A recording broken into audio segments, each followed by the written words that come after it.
Well, hello everybody. Welcome to P.B.M. Money. Today is Monday, and this is one of those rare occasions when I've gotten home late at night and I am exhausted, but I'm still going to do this program because, oh my goodness, I'm going to call it the Tenant from Hell, and that's saying a lot.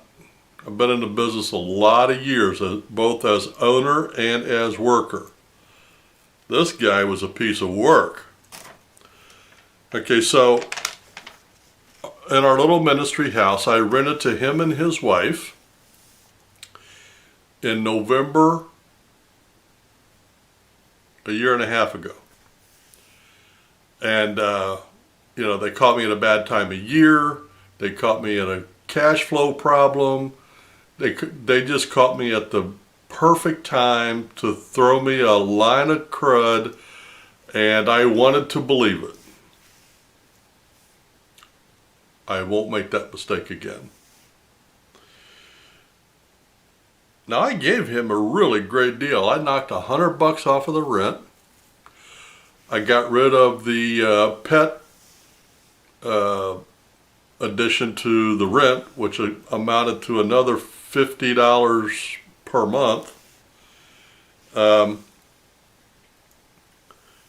I knew I was in trouble after the lease was signed and he hadn't been in there a week, and I met him at his bank because I wanted to set it up as a direct payment from his account to my account, and he had a list of about 20 things that was wrong with the house. Now, mind you, I just bought this house. He was the first tenant, and it passed inspections from everybody, okay? But he had a list of 20 things. Now, of the 20, first off, I should tell you, years ago when I was in the business, I was what was known as a slumlord, and I hated it, and I swore I would never do that again, and I want to be a good, God-fearing landlord. So when he started complaining, and he claimed to be a Christian, by the way, like as an example, there was about $100 or $150 light fan in the kitchen, and it was functional, but he said he wanted a new one. So I said, well, it's going to upgrade the property, okay. So I went and got it. He put it up. He complained about the heating in the house, so I had the attic re-insulated.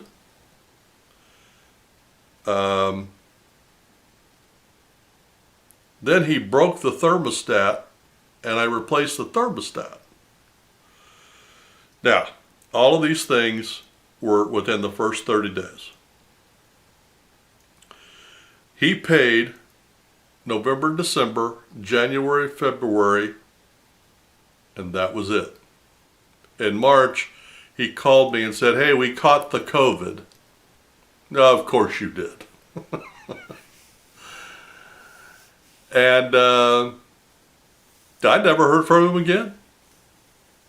So I went over and I banged on the door, and he never answered the door, so I opened the door, and he jumped out and threatened me, and don't you come in my house, blah, blah, blah. So I contacted my attorney. And because I live in a blue state, all evictions were stopped, all court cases were stopped, all sheriff services were stopped, everything came to a screeching halt, and they were renewed every 30 days. Bottom line is he lived there for 13 months rent-free. I just got him out last Friday, March, whatever that day is, 3rd or 4th.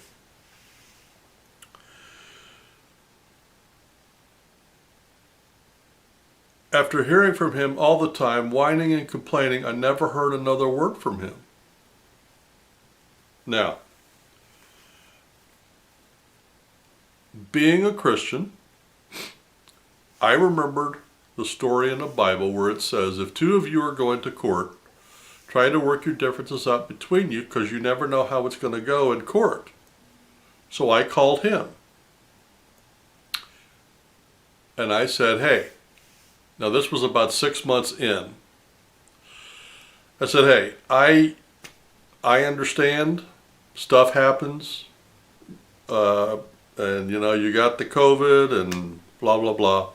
I said, so I'll make you a deal. I said, if you'll pay me half of what you owe me right now, and then we can go forward from here, I'll forgive the half. I'll forgive 3 months of your rent. He said, I'll get back to you. Never heard back from him. Now, the aggravating part to me was that tenants in this state had all kinds of programs. He could have gone and applied for, and he probably did, applied for programs to get assistance with the rent, assistance with the utilities, increase in your food stamps, everything for the tenant and nothing for the landlords. The landlords were left holding the bag. Welcome to a blue state. And they also got stimulus checks, both of them. So right there, that was $1,200 each stimulus check. I never saw a dang dime, not one. Now, the legislature was able to, the Republican legislature was able, the Republicans in the democratically controlled legislature was able to get through a loophole for landlords. And that loophole was, you fill out this piece of paper and you deliver it to the tenant. If they sign it, whether they mean it or not, if they sign it and send it back, they're scot-free until whatever the governor says we can evict. If they don't sign it and get it back in time, then the eviction goes forward. We did that. They did not send it back. That's how I got them out. Because here in the middle of March, the governor has still extended the moratorium on evictions.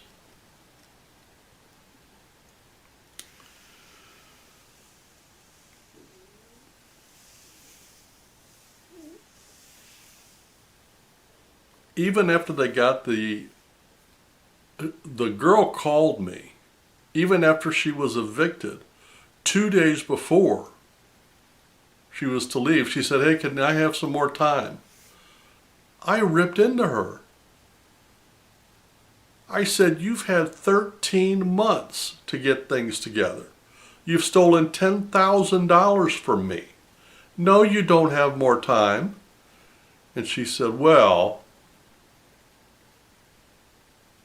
what are you going to do? And I said, well, I'm going to schedule the sheriff to come out and escort you off the property. She was gone in 2 days. I'm still doing that, by the way. I have kept the appointment for day after tomorrow with the sheriff's department, and I am going to meet him there just to make sure, because they still have keys to that place. God knows what happens. Oh, and on the way out the door, when they were leaving, they stole my washer and dryer. That's $1,000. They now owe me $11,000. Now, the good news is they didn't do a lot of damage to the house. The walls aren't bad. I was going to have to replace the carpet anyway, but it still doesn't look that bad. It's clutter dirty, but it's not filthy dirty. So I'll take it where I can get it.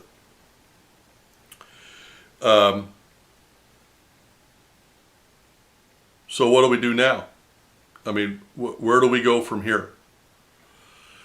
Well, just like everybody else in business, when you have a bad time, a bad situation, a bad experience, you have two choices. We go on. So I've got somebody cleaning the place up now. I'm going to change the locks Wednesday with the sheriff there, and arrange for the carpeting and blah, blah, blah, and start over, and hopefully this time get a decent tenant in there. I knew when I got into this rental, I'm good at the deals, I'm good at the properties, I'm good at everything except managing them. I just absolutely am terrible at it. So I'm going to have to, as I do with everything, just turn it over to God and ask Him to have mercy on me and send me a decent tenant this time. And I'm even toying with the idea of selling the property. And I'm going to talk to my realtor. If I can get my money out of it, I'm going to, because I understand the market went crazy. So anyway, I wanted to stay up tonight and get this recorded, because getting into real estate sometimes sounds good, sometimes not.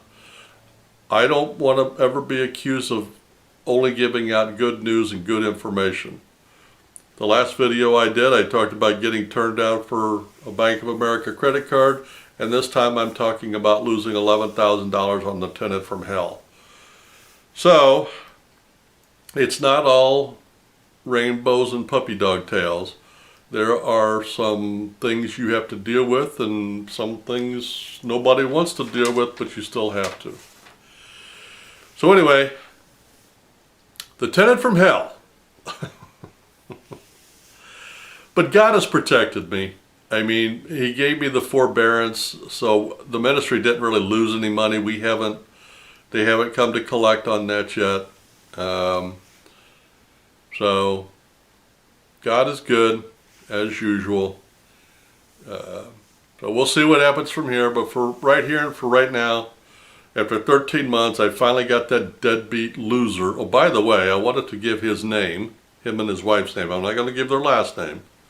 But they lived here in Springfield, Illinois, and I believe they moved to Peoria or surrounding areas. And their name is Mike and Lisa, and their last name begins with the letter N. Mike and Lisa N.